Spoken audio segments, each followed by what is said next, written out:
আসসালামু আলাইকুম। লন্ডন থেকে হুসেন বলছি। আমার চ্যানেলে সবাইকে স্বাগতম। ব্রিটেনে অনেক ধরনের বেনিফিট চালু আছে।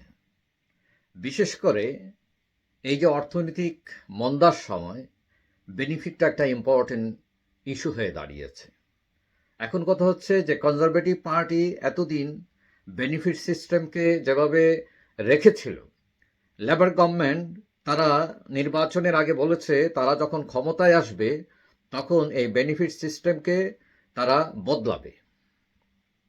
এখন কিভাবে বদলায় সেটা নিয়ে একটু কথা বলি। তারপর বেনিফিট বাড়বে কি বাড়বে না, গভর্নমেন্টের পলিসি কি, কি বলছিল তারা, এখন কি বলছে, এটা হচ্ছে ইম্পর্টেন্ট।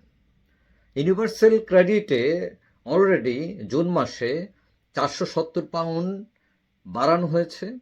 অর্থাৎ ইনফ্লেশন যে মুদ্রাস্ফীতি আছে, সেই মুদ্রাস্ফীতি এর কারণে চ্যান্সেলর হান্ট যে সিদ্ধান্ত নিয়েছিলেন তাতে 6.7% বেড়েছে। এখন এটা এফেক্ট হবে সবার ক্ষেত্রে সমান না, কারণ ইউনিভার্সাল ক্রেডিট নির্ভর করে যে অ্যাসেসমেন্টের উপরে, ইন্ডিভিজুয়াল সার্কামস্টান্স কি, এক একজন মানুষের জীবন বাস্তবতা এক এক রকম। এটা নির্ভর করে আপনার আয় কত, আপনার পরিবারের সাইজ কত, আপনার বাড়ির র্যান্ট কত, এবং এগুলো থেকে আবার একটা 51% ডিডাক্ট করে ফেলে অতিরিক্ত আয় যেটা, সেটা বাদ দিয়ে আপনাদের দেয়। এই ক্যালকুলেশনটা এইভাবে বললে হয়তো আপনি পুরোটা বুঝবেন না। যাই হোক, সোজা কথা হচ্ছে এই দেশে প্রায় 55 লক্ষ লোক বেনিফিট পায়, এবং এই বেনিফিট অনেক একটা ইম্পর্টেন্ট, বিকজ এই ইকোনমিক ক্রাইসিসের সময় অনেক লোক বিভিন্ন সমস্যায় পড়েছে, এবং তারা অনেকেই পর্যাপ্ত বেনিফিট না পাওয়ার কারণে দারিদ্র সময় নিচে চলে গেছে।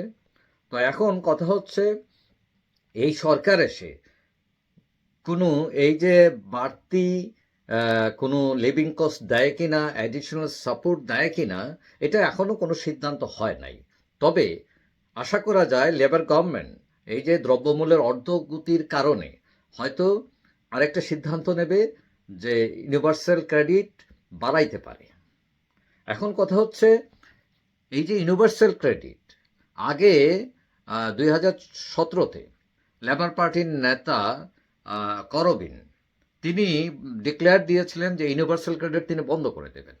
তিনি বলছিলেন যে এই সিস্টেমে মানুষ দেনায় ডুবে যায়, বেকারত্ব বাড়ে, হোমলেসের সংখ্যা বাড়ে, এবং এটার সবচেয়ে বড় সমস্যা হলো একজন মানুষ যখন ইউনিভার্সাল ক্রেডিটে আবেদন করে তখন এটা তার এই যে ইউনিভার্সাল ক্রেডিট টাকাটা আসতে আসতে প্রায় 5 সপ্তাহ সময় লেগে যায়, এবং এই 5 সপ্তাহের মধ্যে সে দেনায় ডুবে যায়, ডেপ্ট বেড়ে যায়। এটা একটা বড় প্রবলেম ছিল। তো এখন প্রধানমন্ত্রী হয়েছেন করবিন, তো আউট হয়ে গেছেন লেবার পার্টি থেকে, যদিও তিনি আবার নতুন এমপি হয়েছেন, কিন্তু তিনি আর লেবার পার্টিতে নাই, সরকারে নাই। এখন সরকারে আসছেন স্টিয়ার টিয়ার স্টারমার, এখন প্রধানমন্ত্রী হয়েছেন। তিনি ডিটেলস বলেন নাই, তিনি যারা বলছেন যে বেনিফিট সিস্টেম তিনি বদলাবেন, কিন্তু কিভাবে বদলাবেন, কিভাবে দারিদ্রতা গুছাবেন, এটার ব্যাপারে তিনি বলছেন তার পলিসি হবে যে মানুষকে খুব একটা চাপ না দিয়ে কাজে ফেরানো। অনেক লোক বেকার এবং তাদেরকে ট্রেনিং দেওয়া দরকার। অনেক লোক মেন্টালি প্যাশেন্ট আছেন অনেক, শারীরিকভাবে অসুস্থ, মানসিকভাবে অসুস্থ, তাদেরকে চিকিৎসা সেবা দিয়ে কাজে ফেরানো, এবং কাজে ফেরাতে পারলে এই সেক্টরের এবং মানুষের জীবনের গুণগত মানের উন্নয়ন হবে, দারিদ্রতা কমবে। এইটা তারা বলছেন।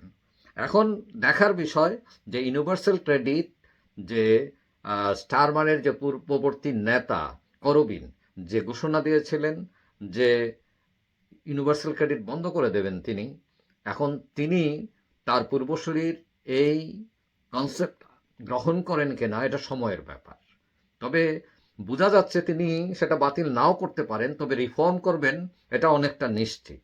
এবং রিফর্ম করলে আশা করা যায় বেনিফিটটা আর একটু বাড়বে, এবং সেখানে বড় একটি ইস্যু হচ্ছে দ্রব্যমূল্যের ঊর্ধ্বগতি, ইনফ্লেশন, মুদ্রাস্ফীতি। এটা বিবেচনা করলে বাড়ানোটা হচ্ছে যৌক্তিক। তবে এটাও বিবেচনা করা দরকার, সরকার একটা আর্থিক সংকটে আছে।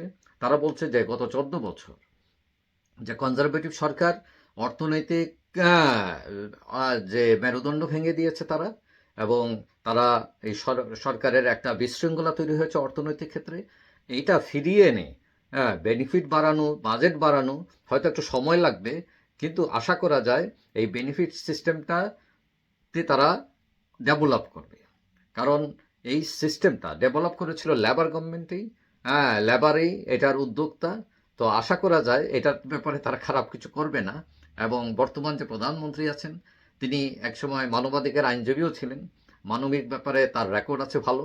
তো যারা গরিব মানুষ, নিম্ন আয়ের মানুষ, তারা যারা উঠে দাঁড়াতে পারে, তারা স্বাচ্ছন্দ্যে জীবনযাপন করতে পারে, এটা তিনি অবশ্যই বুঝবেন। যাই হোক, সবাই ভালো থাকবেন। আর যারা আমার চ্যানেল সাবস্ক্রাইব করেন নাই, ইচ্ছে করলে করে রাখতে পারেন, তাহলে পরবর্তী ভিডিও আপনার কাছে অটোমেটিক চলে যাবে। সবাই ভালো থাকবেন। আল্লাহ হাফেজ।